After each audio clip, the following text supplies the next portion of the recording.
तो cruise drug case में मुंबई के आर्थर रोड जेल में बंद आर्यन खान को जमानत मिल गई है।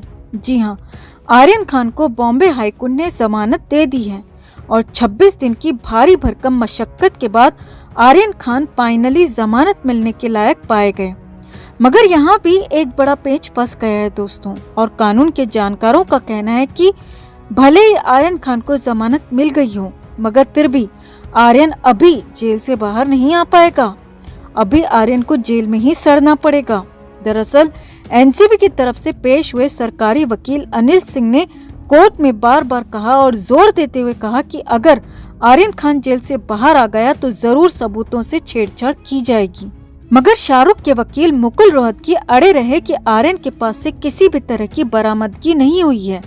3 दिन की लगातार जिरह के बाद बॉम्बे हाईकोर्ट ने फैसला सुनाया कि आर्यन खान को जमानत दे दी जाए, आर्यन को जेल से रिहा कर दिया जाए। मगर फिर भी यहाँ एक बड़ा पेच फंस गया, जिसकी भनक शायद शाहरुख खान को भी लग चुकी है। तभी तो शाहरुख ने अपने बंगले मन्नत में शुरू हुई जश्न की तैयारियों को बीच में ही बंद करवा दिया था।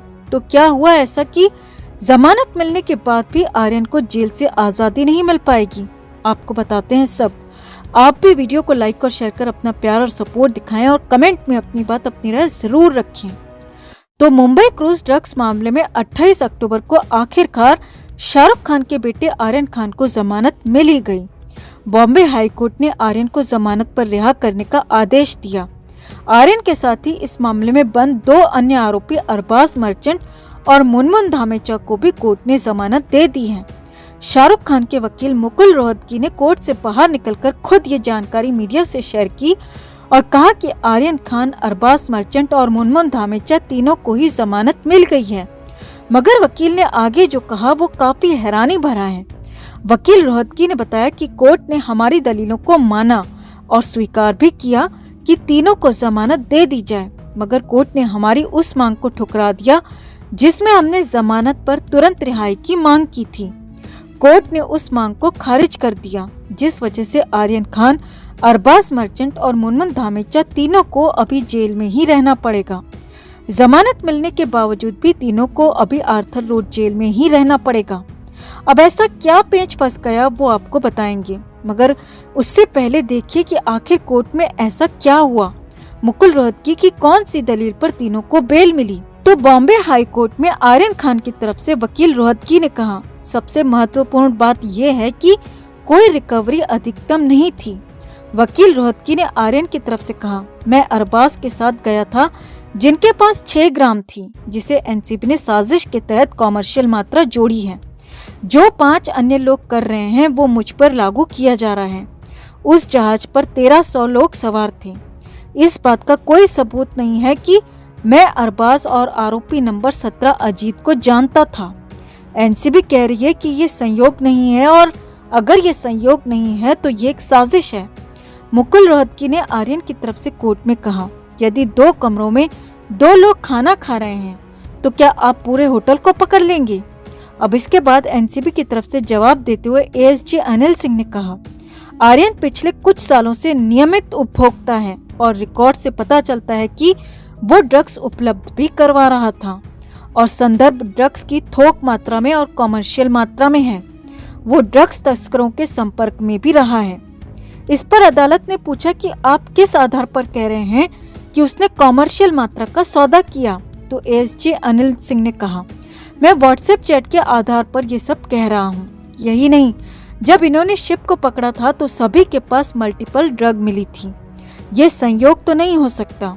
एएसजी ने कोर्ट में सवाल उठाया कि ये बात बार बार पूछी जा रही है कि हमने ड्रग सेवन की जांच नहीं की। जब उन्होंने इसका सेवन नहीं किया तो जांच का सवाल ही नहीं है। ये केस इस बात को लेकर है कि आर्यन के पास ड्रग्स पाई गई और वो सालों से इस धंधे में लिप्त था। हालांकि बाद में मुकुल रोहतगी ने कहा कि आर्यन, अरबाज और मुनमुन तीनों ही यंग हैं। इन्हें जेल में रखना अपराध है। इन्हें जेल में नहीं रखना चाहिए। बात नशाखोरी की है तो इन्हें सुधार गृह में रखना चाहिए। इसीलिए मैं तुरंत जमानत पर तीनों की रिहाई की मांग करता हूँ। अब सामने आया है कि कोर्ट ने दोनों पक्षों की दलीलों को सुना और आर्यन समेत तीनों की जमानत याचिका को स्वीकार कर लिया, मगर तुरंत रिहाई की मांग को कोर्ट ने खारिज कर दिया। अब कानून के जानकारों की माने तो आर्यन समेत तीनों आरोपियों को अभी जेल से रिहाई नहीं मिल पाएगी। हो सकता है कि रिहाई मिलने में अभी 2 से 3 दिन का वक्त और लगे, क्योंकि 28 अक्टूबर को फैसला शाम को 4:45 बजे आया और 5 बजे के बाद किसी को भी जेल से रिहा करने का आदेश नहीं होता और 15 मिनट में कोर्ट से आर्थर रोड जेल तक ऑर्डर की कॉपी नहीं पहुंचाई जा सकती। इसीलिए कम से कम 28 अक्टूबर की रात को आर्यन को जेल में ही काटनी पड़ी।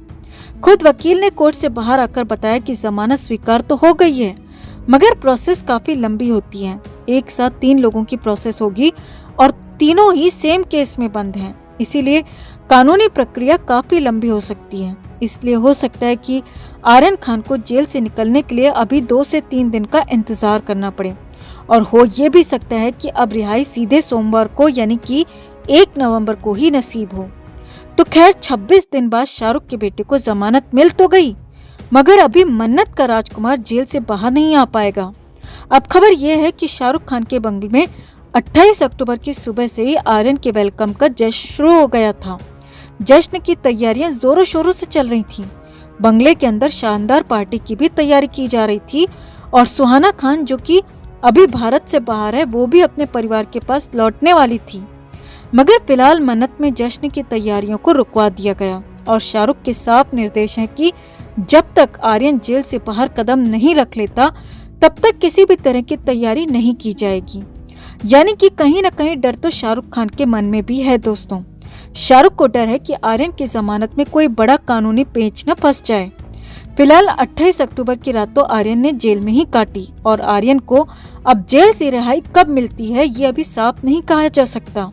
तो आपका आर्यन को मिली जमानत पर क्या कहना है? कमेंट में आप भी अपनी बात, अपनी राय जरूर रखें और वीडियो को लाइक और शेयर कर अपना प्यार और सपोर्ट भी जरूर दिखाएं। समीर वानखेड़े ने क्या दीपिका पादुकोण, सारा अली खान और श्रद्धा कपूर से रिश्वत ली? वानखेड़े पर लग रहे तमाम आरोपों के बीच दिल्ली से एनसीबी की विजिलेंस टीम मुंबई पहुंच गई है।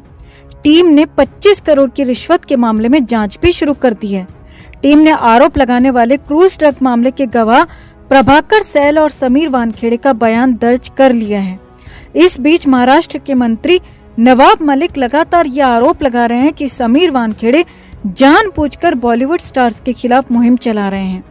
मलिक ने कहा कि सुशांत सिंह राजपूत केस के बाद एक एफआईआर दर्ज हुई थी जिसमें दीपिका पादुकोण, सारा अली खान और श्रद्धा कपूर सहित कई हस्तियों को पूछताछ के लिए बुलाया गया था, लेकिन ऐसा क्या हुआ कि किसी को भी गिरफ्तार नहीं किया गया। वानखेड़े जब मालदीव गए थे उनकी उस ट्रिप की जांच होनी चाहिए।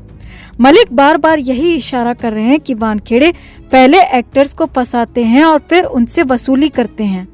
फिलहाल तो वानखेड़े के खिलाफ अब जांच शुरू हो गई है। बताया जा रहा है कि एनसीबी की विजिलेंस टीम के अलावा मुंबई पुलिस भी वानखेड़े के खिलाफ जांच कर सकती है। अब देखना होगा कि इस मामले में वानखेड़े पर आरोप सच साबित होंगे या फिर नवाब मलिक का झूठ बाहर आएगा।